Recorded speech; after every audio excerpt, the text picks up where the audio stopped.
ओम शांति। ज्ञान सरिता सार।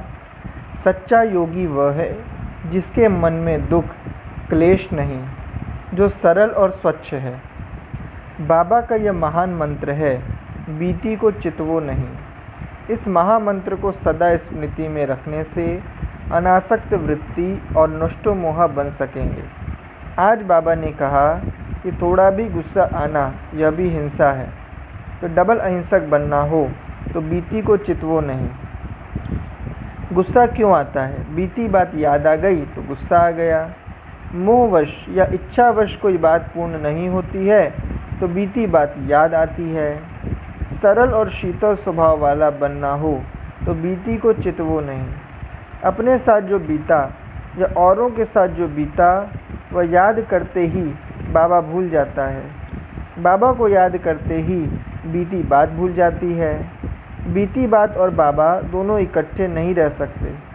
बाबा हम बच्चों को सदा यही महामंत्र देते हैं कि हर बात में साकार को फॉलो करो, उसे ही देखो, और साथ साथ निराकार विदेही सदा दुख हरता सुख करता बाप की याद में रहो। याद करो उसको, फॉलो करो इसको। हम यह गांठ बांध लें कि हमें बीती बात का चिंतन नहीं करना है, तो हमारा कितना कल्याण हो जाएगा। कई हैं जो बीती बातों को याद कर खुद भी दुखी हो जाते हैं और दूसरों को भी उल्हाना देकर उन्हें दुखी कर देते हैं। कई हैं जिनकी आदत होती है उनके सामने जो भी आता है उसको उल्हाना जरूर देते हैं, बीती बात याद जरूर दिलाते हैं। बाबा कहते हैं यह बहुत ख़राब आदत है, उल्हाना देना दुख देना है। बाबा कहते हैं दुखियों का दुख दूर करो, न कि दुख दो। हम बीती बात याद करके अपने मन को दुखी न करें। हमारा एक ही परिवार है, एक बाबा के बच्चे हैं। मीठी दृष्टि से देखें, ओम शांति प्यार से करें। हम भी याद न करें, दूसरे को भी याद न दिलाएं। हमारे मन में होगा तो फेस पर आएगा।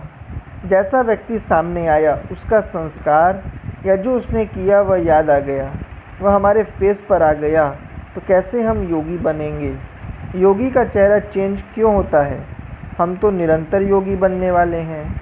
मन में जो दुख भरा हुआ है वह चेहरे पर आ जाता है। इसलिए दुख हरता की यादों से दुख कलेश को ख़त्म करो। जिसके मन में किसी भी प्रकार का क्लेश होता है वह खुद भी दुख महसूस करता, दूसरे को भी दुख देता। बाबा सुखमणि का एक ही मंत्र सुनाता रहा है, सिमर सिमर सुख पाओ, कला कलेश मिटे मन के, जीवन मुक्ति पद पाओ। अंदर ज्ञान का सिमरण चलता रहे तो कला कलेश तन मन से मिट जाएगा और सतयुग वाला जीवन मुक्ति का सुख अभी ही महसूस करेगा। जीवन में हैं परंतु इन बातों से फ्री हैं। किसी भी प्रकार का दुख कलेश मन में लाना यह योगी का काम नहीं है। कई हैं जिनके अंदर सदा क्लेश ही क्लेश है, कई हैं जिनका हृदय सदा शांत शीतल है। तो अपने से पूछो मेरा हृदय कैसा है? योगी शीतल काया वाले होते हैं, उनकी कर्मेंद्रियां भी शीतल हो जाती हैं। एक होता है योगी, दूसरा भोगी, तीसरा रोगी। जिसकी बुद्धि विषय विकारों में जाएगी वो भोगी। बाबा ने हमको योगी बनाकर शीतल काया वाला बना दिया। हमारा दिमाग ठंडा, दिल सदा खुश है। दिल दिमाग का आपस में कनेक्शन है। जिसका दिमाग थोड़ा गर्म होता है वो कैसा होता है?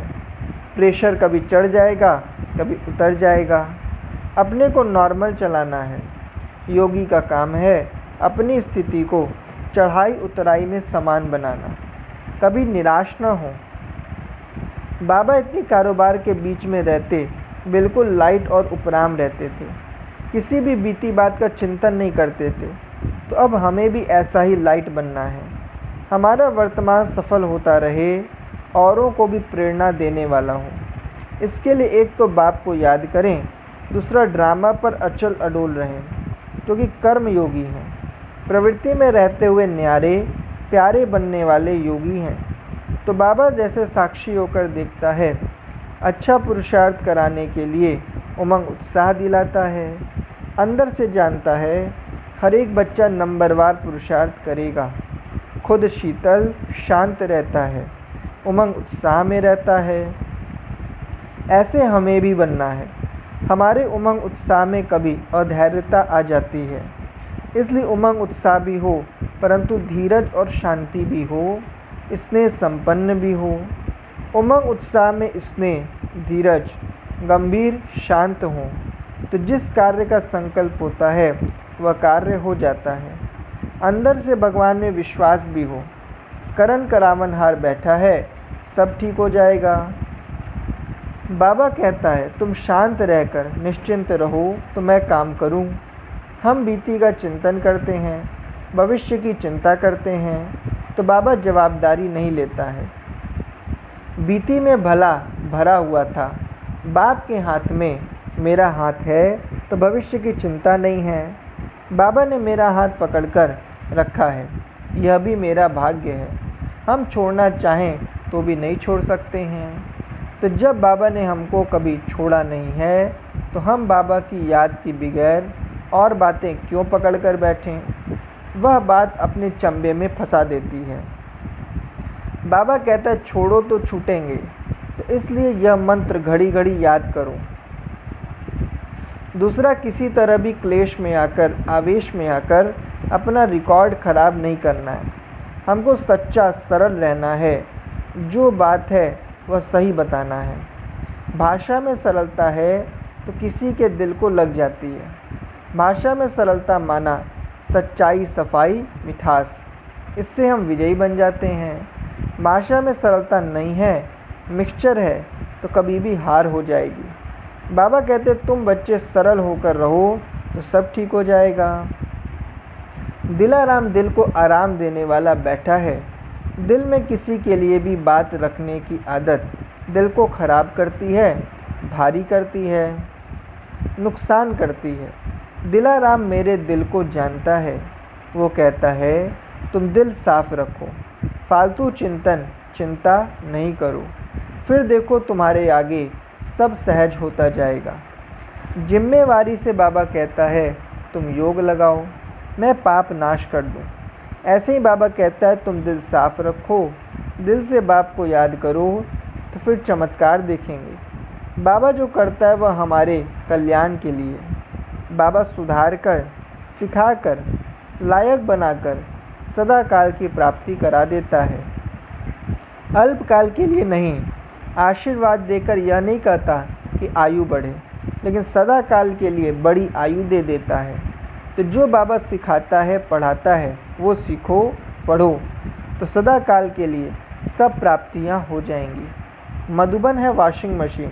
इस मशीन में आकर कपड़े पड़ जाते हैं, साफ़ हो जाते हैं, अंदर सफाई हो जाती है, फिर जो चाहिए वह बाबा भर देता है। मधुबन में आकर बाबा प्यार करना सिखा देता है। अपने आप को प्यार करो, मन को साफ करो तो बाबा भी बहुत प्यार करेगा। अच्छा, ओम शांति।